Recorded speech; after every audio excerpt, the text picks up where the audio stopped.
नमस्कार साथियों। शिक्षक संदर्शिकाएं और साप्ताहिक शिक्षण योजनाएं हमें स्कूल में मिल तो जाती हैं, लेकिन कई बार इन्हें पढ़ना और समझना थोड़ा मुश्किल हो सकता है। अगर आपको भी संदर्शिका की ये योजनाएं ठीक से समझ नहीं आती हैं तो बिल्कुल परेशान मत होइए। आज के इस वीडियो में हम कक्षा 1 की गणित की साप्ताहिक शिक्षण योजना 2026 को एकदम सरल और आसान भाषा में समझने वाले हैं। आइए इसे स्टेप बाय स्टेप देखते हैं ताकि स्कूल में पढ़ाना आपके लिए बेहद आसान हो जाए। चलिए शुरू करते हैं। सप्ताह के पहले 3 दिनों यानी दिवस 1, 2, 3 संदर्शिका में इसे अनुदेशात्मक कार्य कहा गया है। इसका मतलब है कि इन 3 दिनों में बच्चों को नए कॉन्सेप्ट सिखाए जाते हैं। हर दिन को 3 कालांश में बांटा गया है, जिसमें कालांश 1 में इसमें सबसे पहले यह है कालांश 1। ये भी 40 मिनट का है और ये भी 40 मिनट का है और ये कालांश 1। इसमें सबसे पहले 10 मिनट बच्चों से गणितीय बातचीत की जाती है। इसके बाद दक्षता शिक्षण होता है जो 3 छोटे चरणों में चलता है। पहला, शिक्षक खुद करके दिखाते हैं यानी मैं करूं। दूसरा, बच्चे और शिक्षक मिलकर करते हैं यानी हम करें। और तीसरा, बच्चे खुद अकेले हल करते हैं यानी आप करो। बच्चों को सिखाने का ये बहुत ही क्रमबद्ध तरीका है, जिसमें समय भी दिया गया है। मैं करूं 7 मिनट तक करना है और हम करें 13 मिनट और आप करूं को 10 मिनट में करना है।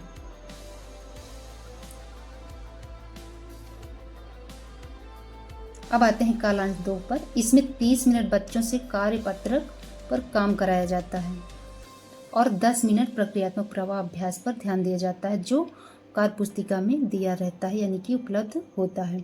अब आते हैं कालांश 3 पर।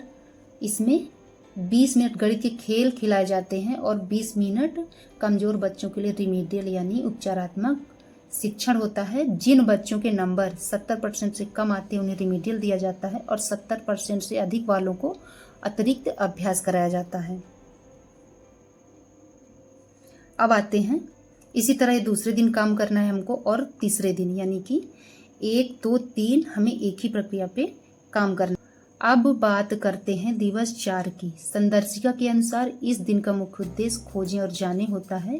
कालांश 1 में इसी नाम से दी गई गतिविधियों पर बच्चों के साथ काम किया जाता है। कालांश 2 में प्रक्रियात्मक प्रवाह जो कि कार्यपुस्तिका में उपलब्ध होता है और कालांश 3 रिक्त रखा गया है। चौथे दिवस का पहला कालांश खोजे और जाने पे काम करना है, दूसरा प्रक्रियात्मक प्रवाह पे, तीसरे को रिक्त। अब आते हैं सप्ताह के 5वें दिन यानी दिवस 5 पर जो समेकन और आकलन के लिए तय है। कालांश 1 में समेकन शिक्षण योजना के तहत पूरे सप्ताह की मुख्य बातों को समेटा जाता है। एक बार फिर से रिवाइज करेंगे। कालांश 1 में समेकन शिक्षण योजना के तहत पूरे सप्ताह की मुख्य बातों को समेटा जाता है और दूसरे कालांश में जो कि सबसे जरूरी है जिसमें बच्चों का आकलन किया जाता है, इसके लिए कार्यपत्रक यानी मैंने सीख लिया भरवाया जाता है और साप्ताहिक आकलन ट्रैकर पर रिकॉर्ड रखा जाता है। और इसका तीसरा भी यानी कि 5वें दिन का तीसरा कालांश भी रिक्त रखा गया है। अब देखते हैं सप्ताह का आखिरी दिन यानी छठा दिन दिवस 6 जो रिमीडियल व पुनरावृत्ति का दिन है। छठे दिन कालांश 1 में पहले 3 दिनों की पढ़ाई का रिमीडियल किया जाता है। पहले 3 दिनों की 1, 2, 3 दिन का रिमीडियल इसमें किया जाता है। इसके लिए बच्चों को ग्रुप ए व ग्रुप में बी में बांटा जाएगा और कमजोर बच्चों पर विशेष ध्यान दिया जाएगा। ग्रुप ए का बच्चा कौन कहलाएगा और ग्रुप कैसे डिवाइड करेंगे कि कौन बच्चा ग्रुप ए में रहेगा और कौन बच्चा ग्रुप बी में। जो बच्चा 70% से कम पाएगा वो ग्रुप ए में रहेगा और जो बच्चा 70% से अधिक पाएगा वो ग्रुप बी में रहेगा। और दूसरे कालांश में साप्ताहिक पुनरावृत्ति करना है जो कि कार्य पुस्तिका में उपलब्ध है। और अंत में प्रक्रियात्मक प्रवाह जो संदर्शिका के अंत में पेज नंबर 93 से 102 नंबर तक दिया गया है। और छठवें दिन का भी तीसरा कालांश यहाँ पे रिक्त रखा गया है।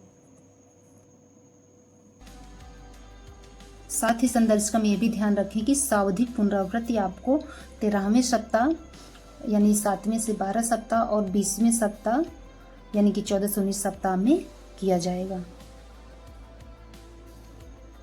तो साथियों, अब उम्मीद है कि शिक्षक संदर्शिका में दी गई है गणित की साप्ताहिक योजना आपको अच्छे से समझ आ गई होगी। इसे देखकर अब आपको क्लासरूम की प्लानिंग करने में कोई परेशानी नहीं होगी। अगर ये जानकारी आपके लिए उपयोगी रही हो तो वीडियो को लाइक करें, अपने दूसरे शिक्षक साथियों के साथ शेयर करें ताकि उनकी भी मदद हो सके, और चैनल को सब्सक्राइब करना ना भूलें। धन्यवाद।